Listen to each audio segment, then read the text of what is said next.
you. So, talking about enduring customer relationships, what corporations all need is returning customers. I mean, that's something we can all agree on, and it does come down to economics.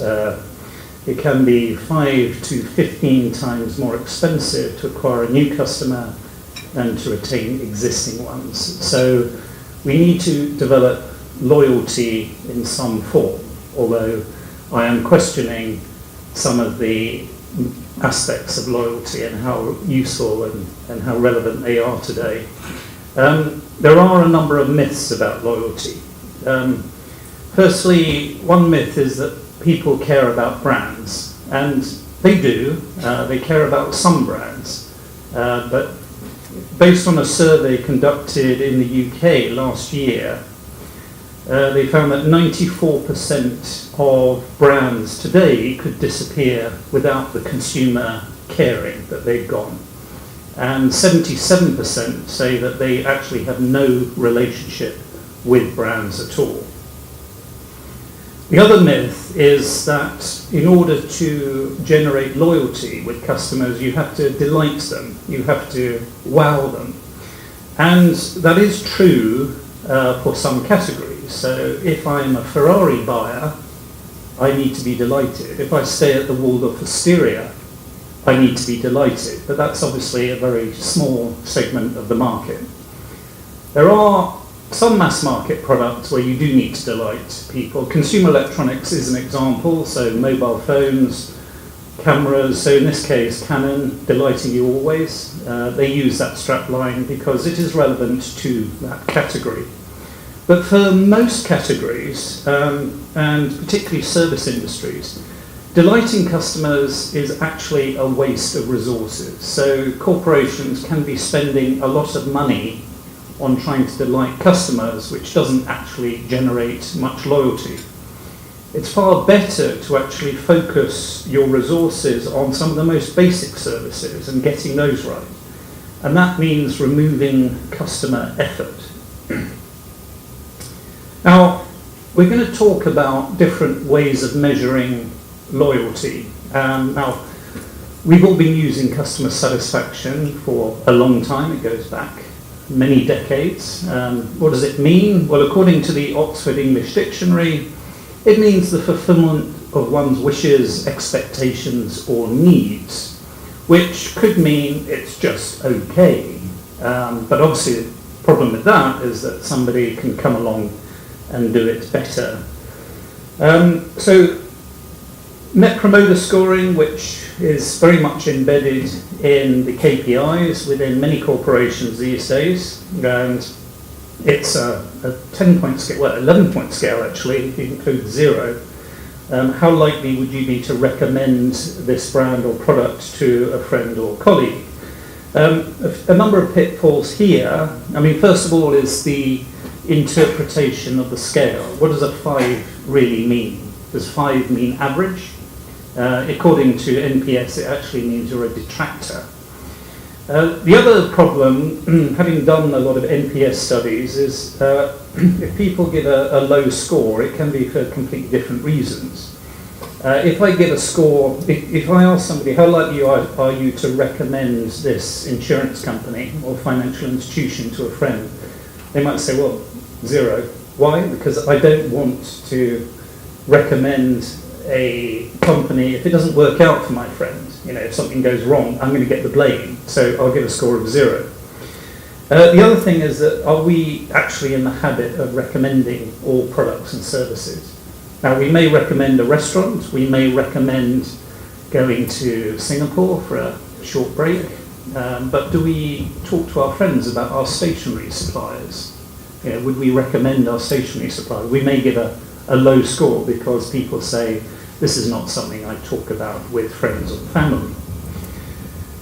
Now, customer effort scoring is a relatively new measure on customer experience. It's actually just this decade. So Net Promoter Scoring kind of came into vogue in the 90s, I think developed by the Boston Consulting Group. And customer effort score has been based on work done by the Harvard Business School just this decade.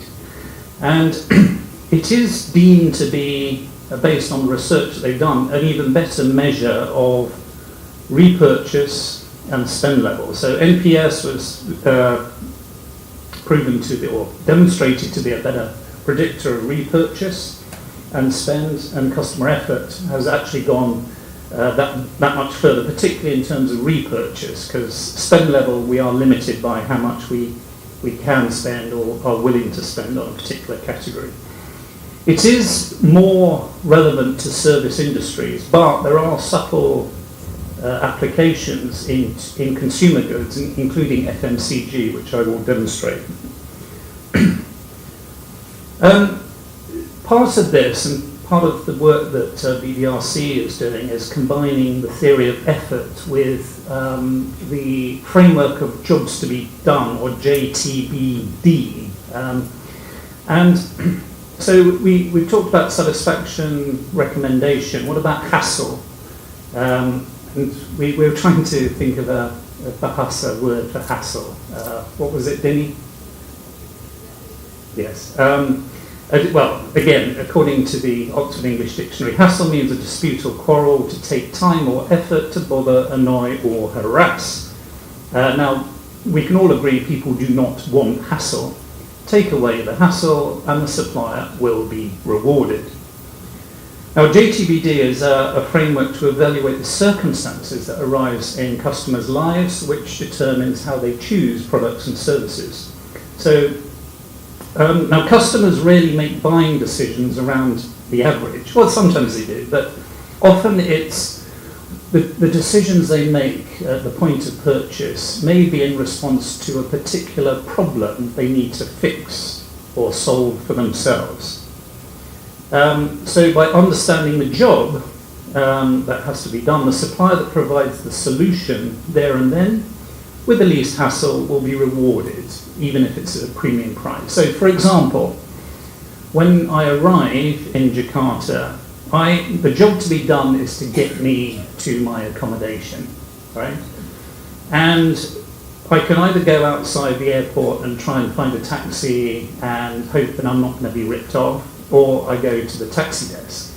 So the taxi desk in the airport is, I have a job to be done, which is to get me home, and I go there and they fix the problem for me. They find a taxi for me, and I pay a price premium for that, but it puts me at ease and the job gets done. So that's one example of a job to be done that examines the circumstances of the consumer.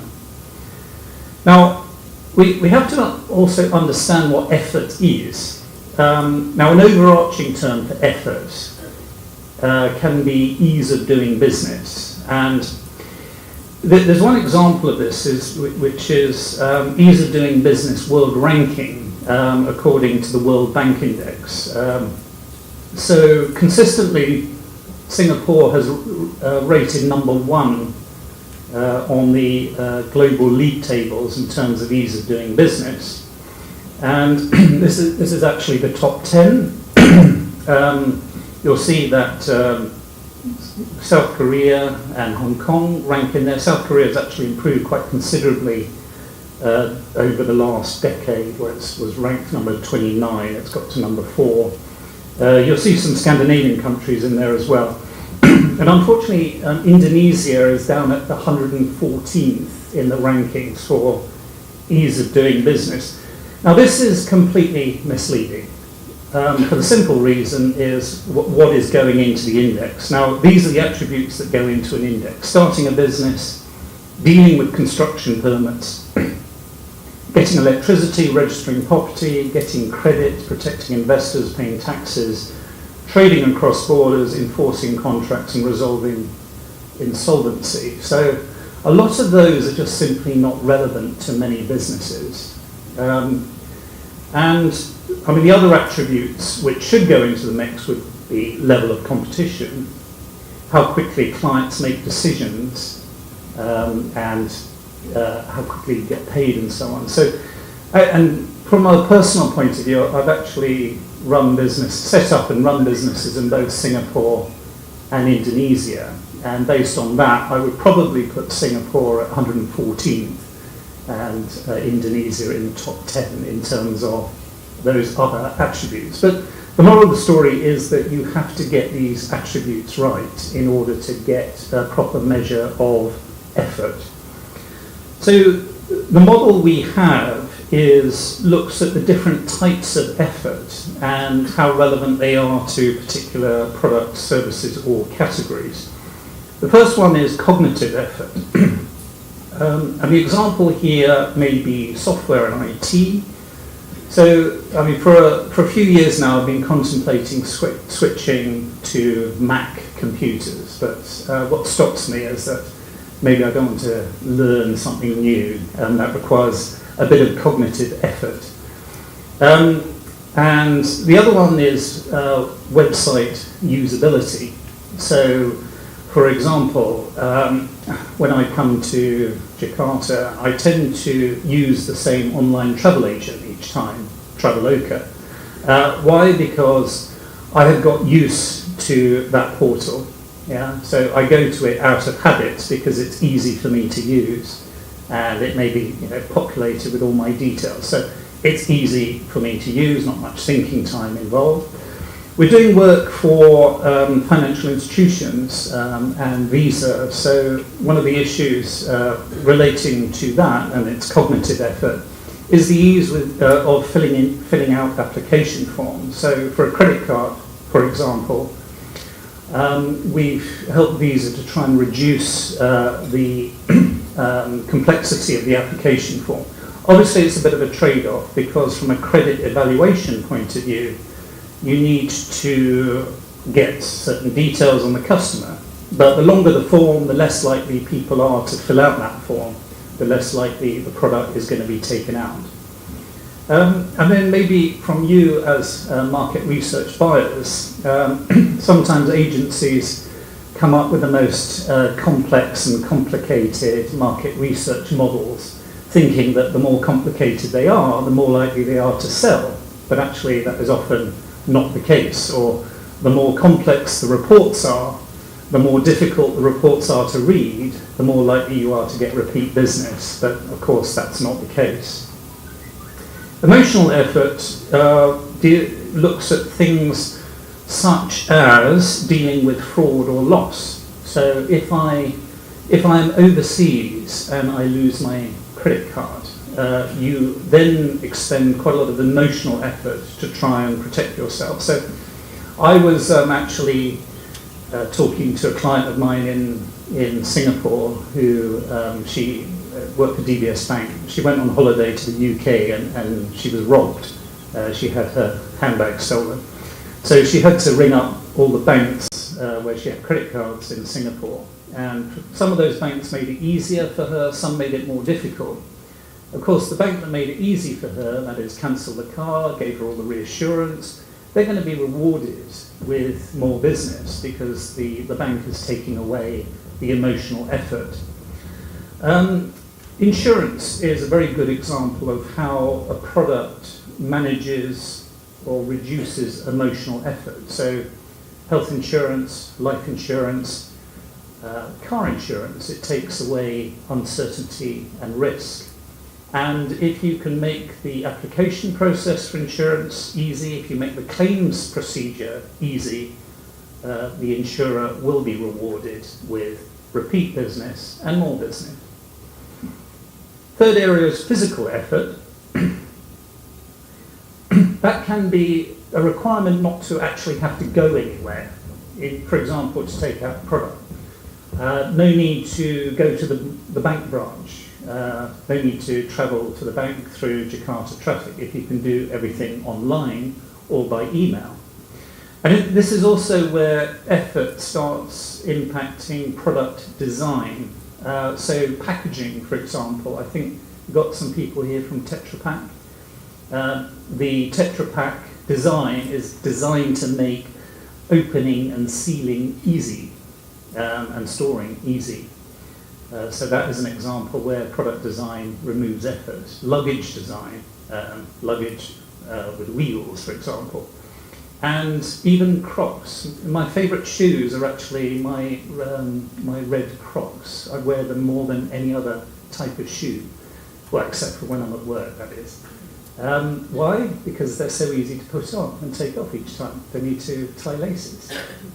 Sounds like I'm very lazy, but that's actually the principle behind it. So it's, again, how product design can make enduring relationships. And finally, time effort. That's things like waiting and queuing. So we've seen in Singapore, for example, that banks now, in the branches, you can go in and you get a queuing number, but then you can have that queue number sent to you by SMS. So you can leave the branch, go shopping, and when it's three before your turn, you'll get an SMS to say that your time is closed, so you go back to the branch. So that's managing time effort. And even things like food and beverage. So we're doing a lot of work for McDonald's, for example, in the delivery business and the quick service restaurant. That's very much about taking time effort away, the time to cook.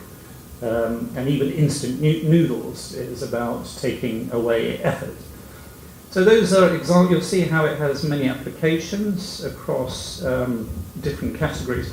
The one thing I would say, though, is when we talk about time effort, there are some products that actually play on the importance of time in different ways.